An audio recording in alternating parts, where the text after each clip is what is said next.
Welcome back to the Armenian Museum of America. I'm Gary Lind-Sinanian, the curator. I'd like to share with you today an icon of Armenian-American culture, Cher. Cherilyn Sarkisian is her full name, was born in 1946 and has been part of the American pop scene since the 1960s, and she's still going strong. She recently came out with this new release, a Christmas album of Christmas songs sung by her. And recently we received a Cher doll in the original packaging. Usually with the original packaging, when you see it on the Antiques Roadshow, they talk about how much more viable it is with the original packaging in pristine condition. This is not so pristine as far as the condition, but this is a doll. This was made in 1981. The original dolls were made in 1976 by the Mego Corporation, and they were trying to compete with Mattel's Barbie, who was dominating the market. And so they came out with 12 different celebrities, dolls of them. And the first two they picked were Sunny and Cher.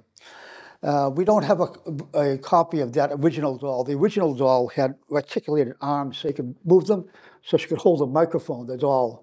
But by 1981, they changed the body of Cher, so instead of having arms that bend, the arms are stiff. And when women want to make an Armenian doll with a costume on them, they usually choose Cher. I haven't seen actually a Barbie doll with an Armenian costume, but Cher is very popular. This is an example made by Cherilyn Lind-Sinanian, my wife. And this is the costume of Sunik.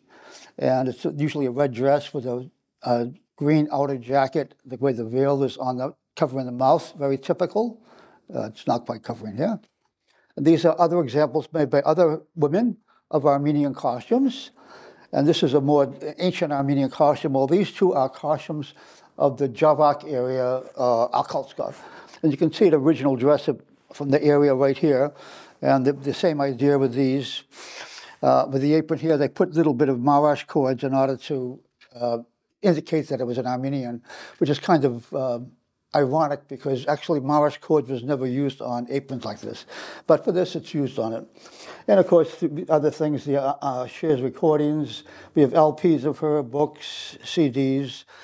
She remains today strong as an icon of Armenian-American culture.